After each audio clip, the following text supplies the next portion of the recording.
नमस्कार. आपण पाहता यशवंत नगरी आणि याच्या या विशेष कार्यक्रमात आपलं स्वागत. रोखोक सातारा या सदरामध्ये सर्वांचं स्वागत.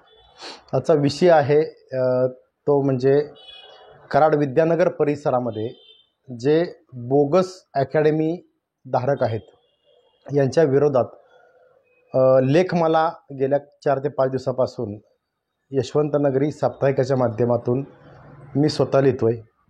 खरं तर आज व्हिडिओ करण्याचं कारण म्हणजे शिक्षण विभागानं याची गंभीर दखल घेतलेली आहे आणि आज म्हणजे काही तासापूर्वी एक परिपत्रक काढलेलं आहे 11वी आणि 12वीच्या सर्व शाळांना, म्हणजे कराड तालुक्यातील सर्व शाळांना परिपत्रक काढलेलं आहे. आणि जे गट शिक्षणाधिकारी आहेत बिपिन मोरे यांनी ते परिपत्रक काढलेलं आहे.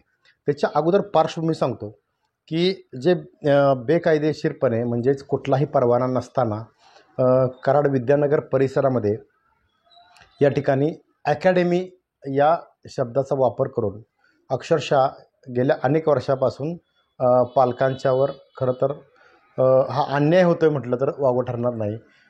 खरं तर ॲडमिशन जरी पालक घेत असले तरी ज्या मार्केटिंगचा वापर करून या अकॅडमी चालकांनी ॲडमिशन घ्यायला लावले मुलांना आणि त्या पद्धतीचं शिक्षण दिलं गेलं नाही आणि मार्क्स कमी पडले, यामुळं पालक प्रचंड संतप्त झाले आणि एक घटनासुद्धा घडली की एका शिक्षकाला मारहाण झाली.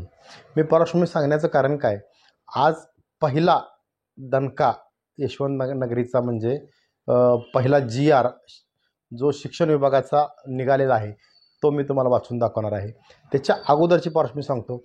आम्ही 2 ते 3 दिवस ही लेखमाला चालू ठेवली आणि महत्त्वाचं म्हणजे काल संध्याकाळी 9:30 वाजता राज्याचे शालेय शिक्षण मंत्री दीपक केसरकर यांनी या गोष्टीची दखल घेतली.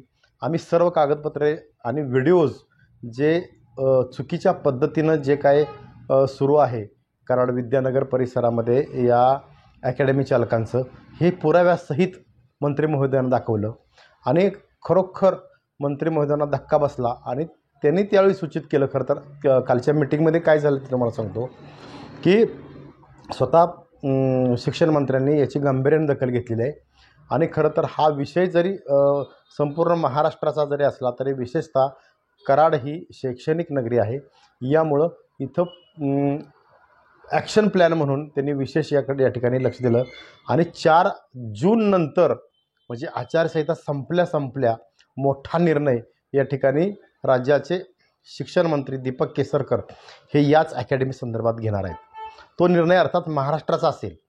मात्र या लेखमालेमुळे खरं तर एक वाचा फुटली अनेक पालकांनीसुद्धा.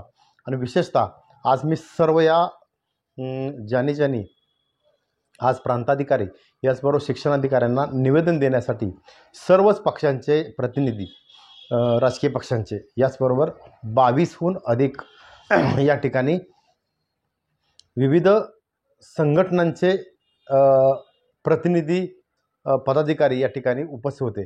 खरं तर 55 ते 60 पदाधिकाऱ्यांनी या ठिकाणी आज कराडच्या प्रांताधिकारी व गट शिक्षणाधिकाऱ्यांना निवेदन दिलं. खरं तर आज आत्ता 4 वाजता शिक्षणाधिकाऱ्यांनी हे जे परिपत्रक आहे ते परिपत्रक या ठिकाणी काढलेलं आहे आणि तेच मी तुम्हाला आता वाचून दाखवणार आहे. शिक्षण विभाग पंचायत समिती कराड, जावक क्रमांक शिक्षण कार्य आस्था 2/538/2024 प्रति प्राचार्य मुख्याध्यापक कराड तालुक्यातील माध्यमिक व उच्च माध्यमिक शाळा. विषय 11वी व 12वी विद्यार्थ्यांच्या उपस्थितीबाबत. संदर्भ यशवंत नगरी दैनिकामध्ये छापून आलेल्या बातम्या, पालक, पत्रकार, सामाजिक संस्था कार्यकर्त्यांच्या कार्यालयास दिलेल्या निवेदनाबाबत.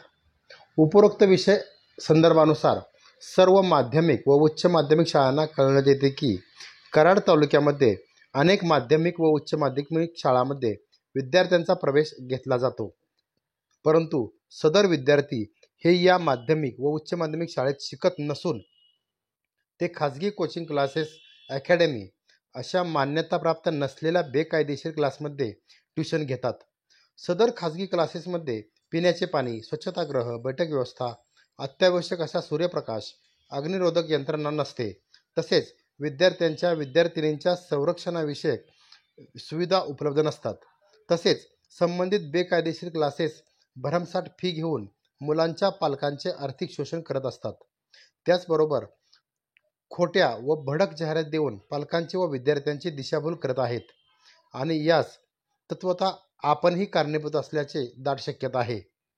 सबब पत्राद्वारे आपणास सूचित करण्यात येत आहे की विद्यार्थी आपल्या शाळेमध्ये प्रवेश असेल आणि तो इतर कोणत्याही खाजगी क्लासमध्ये शिक्षण घेत असेल किंवा आपल्या मान्यताप्राप्त शाळा या विद्यार्थ्यांना खाजगी क्लासकडे जाऊन शिकण्यास प्रवृत्त अथवा सवलत देत असल्याचे निदर्शनास अथवा उघडकीस आल्यास आपणावर योग्य ती कडक कारवाई करण्यात येईल याची नोंद घ्यावी. यास्तव या कार्यालयाकडून शाळा सुरू झालेल्या दिनांकापासून परिक्षेत्रीय अधिकारी यांच्यामार्फत भेटीचे नियोजन करण्यात येत आहे. यामध्ये जर विद्यार्थ्याची उपस्थिती 80% कमी दिसून आल्यास संबंधित शाळेवर कडक कारवाई करण्यात येईल याची नोंद घ्यावी. बिपिन मोरे, गट शिक्षणाधिकारी, पंचायत समिती कराड. अशा पद्धतीचं हे शिक्षण विभाग पंचायत समितीच्या वतीनं कराड तालुक्यातील प्राचार्य आणि मुख्याध्यापकांना आणि शाळांना हे परिपत्रक या ठिकाणी आज जाहीर करण्यात आलेलं आहे.